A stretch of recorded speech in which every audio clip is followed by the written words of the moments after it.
Question ನೋಡ್ಕೊಳ್ಳಿ. Determine the coefficient of X power 11 y power 4 in the expansion of 2x³ minus 3xy² plus z² whole power 6.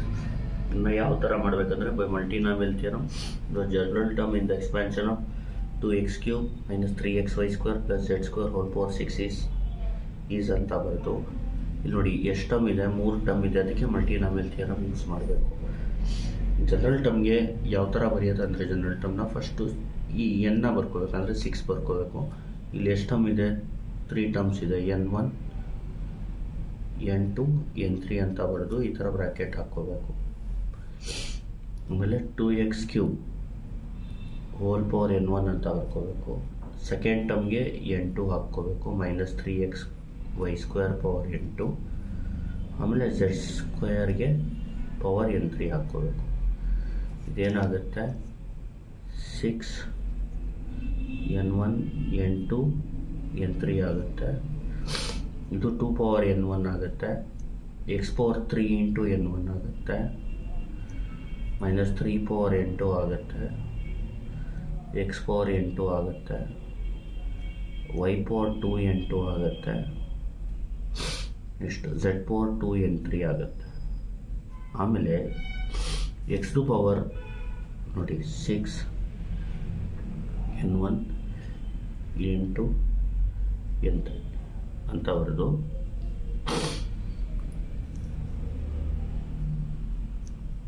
ಇಲ್ಲಿ ನೋಡಿ 2 power ಏನಿದೆ, ಇಲ್ಲಿ n1 ಇದೆ,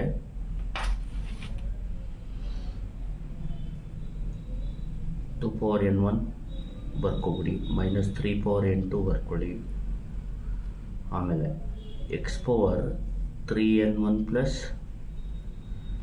n2 ಬರ್ಕೊಳ್ಳಿ, y power 2n2 ಬರ್ಕೊಳ್ಳಿ, z power 2n3 ಬರ್ಕೊಳ್ಳಿ.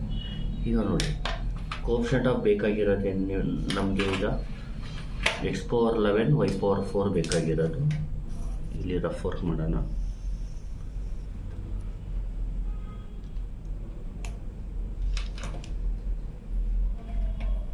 ನೋಡಿ x ಪವರ್ 11 ಬೇಕಾಗಿರೋದು, ಇಲ್ಲಿರೋದು x ಪವರ್ ಏನು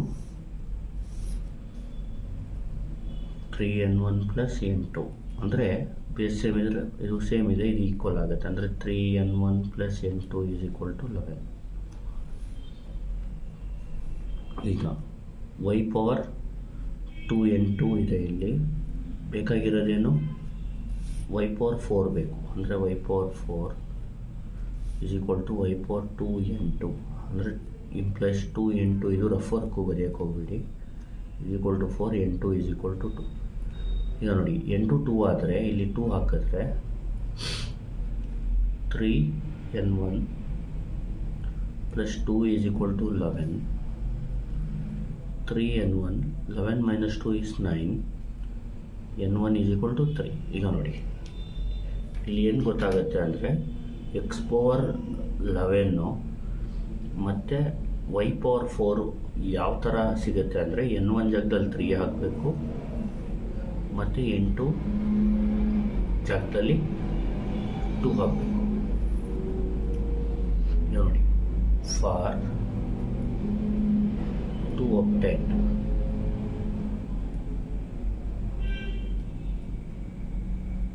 coefficient of x power 11 y power 4, we must have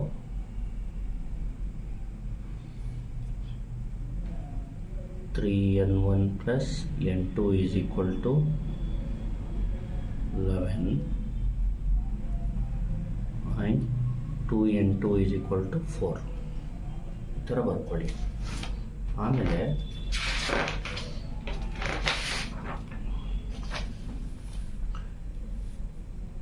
ಈಗ ನೋಡಿ ಇಲ್ಲಿ n2 ಬಂದು 2 ಆಗುತ್ತೆ, therefore 3n1 plus 2 is equal to 11 and n2 is equal to 2.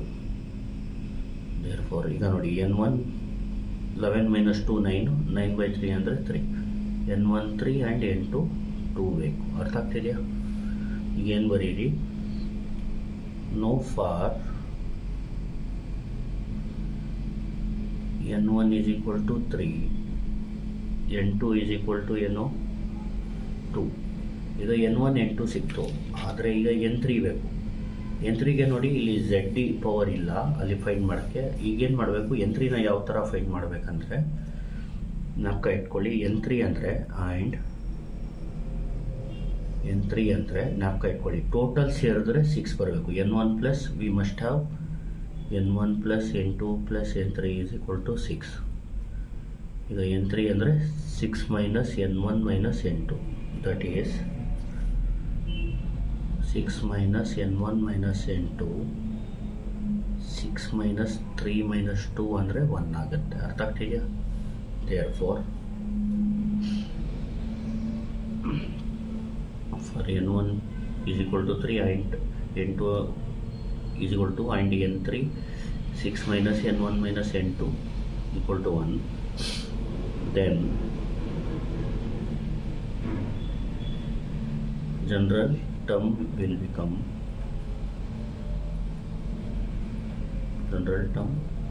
becomes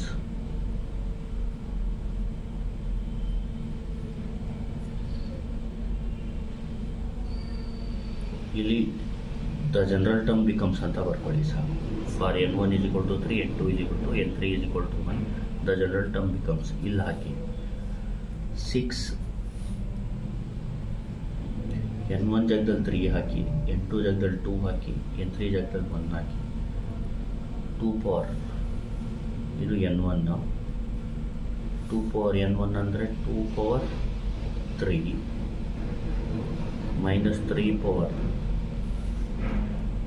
n2 ಅಂದರೆ 2, ನೆಕ್ಸ್ಟ್ ಎಕ್ಸ್ ಪವರ್ ನೋಡಿ 3 ಇಂಟು n1 ಅಂದರೆ 3 into 3 9, 9 plus 2 11, X power 11, Y power 2 into 2 4,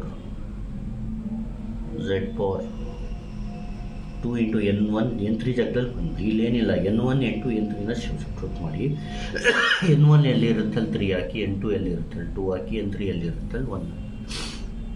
therefore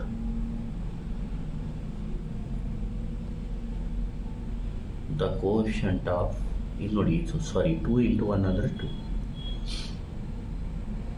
the coefficient of x power 11 y power 4 ಬೇಕಾಗಿರೋದು is ಏನು 6 coefficient ಆದರೆ X power 11 ಮತ್ತು Y power 4 ಬಿಟ್ಟು ಬೇರೆ ಬರ್ಕೊಂಡು 2 ಪವರ್ 3 ಮೈನಸ್ 3 ಹೋಲ್ ಸ್ಕ್ವೇರ್ ಮತ್ತು ಎಕ್ಸ್ ಪವರ್ 11 ವೈ ಪವರ್ 4 ಬಿಟ್ಟರೆ ಝೆಡ್ ಸ್ಕ್ವೇರು ಬರೀಬೇಕಿಲ್ಲ. ಈಗ ನೋಡಿ 6 3 2 1ನ 6 factorial by 3 factorial 2 factorial 1 fact 2 cube ಅಂದರೆ 8 ಮೈನಸ್ 3 ಹೋಲ್ ಸ್ಕ್ವೇರ್ ಅಂದರೆ 9 ಝೆಡ್ ಸ್ಕ್ವೇರ್. ಇದನ್ನ ಕ್ಯಾಲ್ಸಿಲ್ ಮಾಡೋಣ. ನೋಡಿ 6 ಶಿಫ್ಟು ಇದು ಹೊಡೀರಿ, 3 ಶಿಫ್ಟ್ ಫ್ಯಾಕ್ಟೋರಿಯಲ್ 2 ಫ್ಯಾಕ್ಟೋರಿಯಲ್ 1 ಫ್ಯಾಕ್ಟೋರಿಯಲ್, ಇದು ಇಂಟು ಹಾಕಿ ಮಧ್ಯ,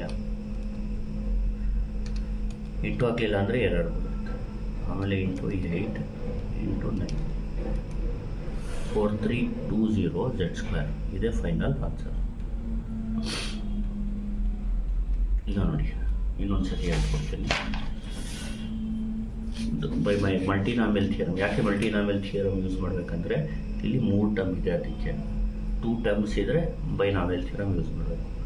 The general term in the expansion of 2x cube minus 3xy square plus z square whole power 6 is, ಇದು ಫಾರ್ಮುಲಾ ಬರೆಯೋದು ಯಾವ ಥರ ಅಂದರೆ ಫಸ್ಟ್ n ಬರ್ಕೋಬೇಕು 6, ಆಮೇಲೆ 3 ಟರ್ಮ್ ಇದ್ದರೆ 3 ಟರ್ಮ್ ಬರ್ಕೋಬೇಕು, n1 n2 n3. ಆಮೇಲೆ ಇದಕ್ಕೆ ಪವರ್ n1 ಹಾಕಬೇಕು, ಇದಕ್ಕೆ ಪವರ್ n2 ಹಾಕಬೇಕು, ಇದಕ್ಕೆ ಪವರ್ n3 ಹಾಕಬೇಕು.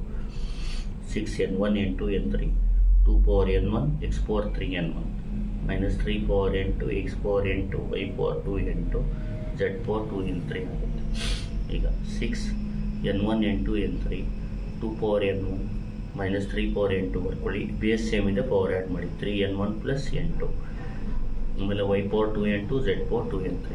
ಈಗ ಬೇಕಾಗಿರೋದು x ಪವರ್ 11 y ಪವರ್ 4. ಅದಕ್ಕೆ this one equal to 11, this one equal to 4 ಅಂತ ಬರ್ಕೊಳ್ಳಿ. ಇಲ್ಲಿ ಏನಾಗುತ್ತೆ, n2 ಏನಾಗುತ್ತೆ, 4/2 ಅಂದರೆ 2. ಈ 2ನ ಇಲ್ಲಿಗೆ ಹಾಕಿ. therefore 3n1 plus 2 is equal to 11 and n2 is equal to 2. n1 is equal to 3 and n2 is equal to 4. Now for n1 is equal to 3, n2 is equal to, ಈಗ n3 ಬೇಕು, ಜ್ಞಾಪಕ ಇಟ್ಕೊಳ್ಳಿ. n1 plus n2 plus n3 ಮಾಡಿದ್ರೆ 6 ಬರಬೇಕು. ಅಂದರೆ n3 is equal to 6 minus n1 minus n2. That is 6 minus 3 minus 2 is 1. The general term becomes ಅಂತ ಬಂದು ಇಲ್ಲಿ 6, n1 ಬದಲು 3 ಹಾಕಿ, n2 ಬದಲು 2 ಹಾಕಿ, n3 ಬದಲು 1 ಹಾಕಿ, 2 ಪವರ್ 3 ಬರೀರಿ, ಮೈನಸ್ 3 ಪವರ್ 2 ಬರೀರಿ, ಅಷ್ಟೇ. ಆಮೇಲೆ ಇಲ್ಲಿ n1 ಜಾಗದಲ್ಲಿ 3 ಹಾಕಿದ್ರೆ 3 3s are 9 ಪ್ಲಸ್ n2 ಜಾಗದಲ್ಲಿ 2 ಹಾಕಿದ್ರೆ 11. x ಪವರ್ 11 ಆಗುತ್ತೆ, y ಪವರ್ 2 2s are 4 ಆಗುತ್ತೆ, z ಪವರ್ 2 ಪವರ್ 2 ಇಂಟು 1 2 ಆಗುತ್ತೆ. ಈಗ ನಮ್ಗೆ ಬೇಕಾಗಿರೋದು the coefficient of x power 11 y power 4 ಅಂದರೆ ಇದು ಬಿಟ್ಟು ಬೇರೆದೆಲ್ಲ ಬರ್ಕೋಬೇಕು. ಈಗ 2 ಕ್ಯೂಬ್ ಅಂದರೆ 8 ಮೈನಸ್ 3 ಹೋಲ್ ಸ್ಕ್ವೇರ್ ಅಂದರೆ 9. ಇದನ್ನ 6 factorial by 3 factorial 2 factorial 1 factorial ಅಂತ ಬರ್ಕೊಳ್ಳಿ. ಆಮೇಲೆ ಇದನ್ನ ಕ್ಯಾಲ್ಸಿಯೇಟ್ ಮಾಡಿದ್ರೆ ಇದು ಬರುತ್ತೆ. ಇದೇ final answer. Thank you. Please like, share and subscribe.